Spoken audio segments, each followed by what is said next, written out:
Hello, welcome to my page Megha cooking. তো আজকে তোমাদের সাথে আবার একটা নতুন ভিডিও শেয়ার করতে চলে এসেছি। তো আজকে শেয়ার করবো আমি তোমাদের সাথে যে চিচিঙ্গে দিয়ে চিংড়ি মাছের চচ্চড়ি। খেতে খুবই ভালো লাগে, খুবই সুস্বাদু একটা রেসিপি, সেটাই তোমাদের সাথে আজকে শেয়ার করবো। তার আগে যে ডাল পটল ভাজা হয়ে গেছে সেটা হয়ে গেছে, দেখিয়ে দিলাম। এরপর আমি কী করবো, চিংড়ি মাছটাকে ভেজে নিলাম ঝটপট করে।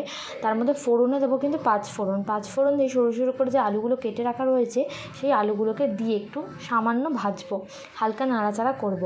আর কি কি দেব তার মধ্যে মশলা তোমাদের দেখালাম, যে রসুন বাটা, পেঁয়াজ, এটা হচ্ছে মেনলি দেব, আর লঙ্কা হলুদ যেটা দেয় নর্মালি সেটাই। তো ভালো করে নাড়াচাড়া করে একটু ভেজে নিয়ে তার মধ্যে কী করব, রসুন যেটা রয়েছে আগে কিন্তু রসুনটা তেলের মধ্যে দিয়ে দেবো, ভাজা ভাজা হয়ে যাবে যেহেতু এটা চচ্চড়ি।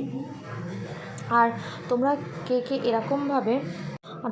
কে এরকমভাবে এই চিংড়ি মাছ দিয়ে চিচিঙ্গে চচ্চড়ি খেতে ভালোবাসো বা খুবই করো, তারা কিন্তু অবশ্যই কমেন্ট করে জানিও। তো দেখো, এরপর আমি দিয়ে দিয়েছি, রসুনটাকে দিয়ে হালকা হালকা করে ভাজা ভাজা করে নেবো, ঠিক আছে। এরপর কিন্তু তার মধ্যে দিয়ে দেবো পেঁয়াজ দিয়ে একটু ভালো করে নাড়াচাড়া করবো। পেঁয়াজগুলো দিয়ে হালকা হালকা লাল লাল হবে, তখন কিন্তু আমরা চিচিঙ্গাগুলো তুলে দেবো। আর এটা খুবই সহজ পদ্ধতি। আর হচ্ছে থিতি ক্যাঁকড়া বলে, ক্যাঁকড়া দিয়ে কিন্তু এটা খেতে খুবই ভালো লাগে।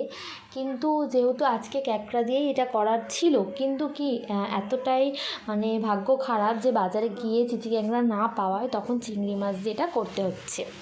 তো দেখো, এরপর কী করলাম, যে এগুলো পেঁয়াজটা লাল লাল হয়ে গেছে, আর চিচিঙ্গাগুলো এবার দিয়ে দেবো, দিয়ে ভালো করে নাড়াচাড়া করতে হবে।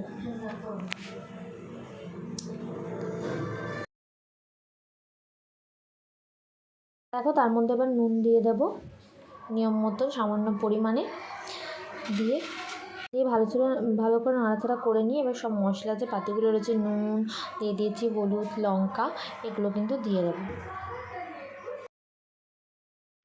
দেখো, এরপর আস্তে আস্তে সব কিছু দিয়ে দিয়েছি, গুঁড়ো লঙ্কাটা দিয়ে দেবো।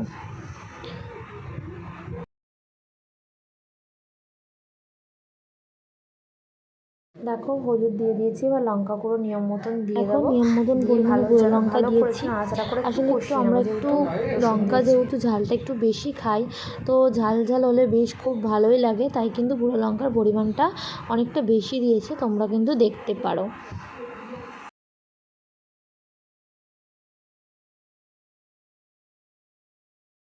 করবো, ভেজে রাখা চিংড়ি মাছগুলো আস্তে আস্তে সব তুলে দেবো, তুলে দিয়ে একটু ভালো করে নাড়াচাড়া করে নেব। আসলে তরকারিটা দেখো, দেখে বুঝতে পারছি অল্পই তরকারি, যেহেতু আমাদের বাড়িতে হঠাৎ খাওয়ার আমার ইচ্ছা হয়েছিল, তাই এটা আমার জন্যই হচ্ছে। ভালো করে নাড়াচাড়া করে নিয়েছি, এবার জল ঢেলে দেবো। এবার অল্প জল দেবো যাতে আলুটা সেদ্ধ হয়ে যায়, আর একদম পুরো শুকনো শুকনো হয়ে যায়, একদম পুরো শুকনো করে দেবো। কিন্তু কাই একটু গ্রেভি বা ঝোল ঝোল রাখবো না, তাহলে খেতে কিন্তু টেস্টটা অতটা সুস্বাদু হয় না, পুরো একদম শুকিয়ে ফেলবো। আর যারা আমার নতুন ভিডিওটা দেখছো তারা কিন্তু অবশ্যই পেজটাকে ফলো করো, লাইক করো, সাবস্ক্রাইব করো, কমেন্ট করো। আর প্রথম থেকে শেষ পর্যন্ত ভিডিওটা কেমন লাগলো অবশ্যই কিন্তু কমেন্ট করে জানিও। দেখো, চিনি দিয়ে দিয়েছি, আমাদের হয়ে গেছে চচ্চড়ি, এবার কিন্তু আমরা নামিয়ে নেব।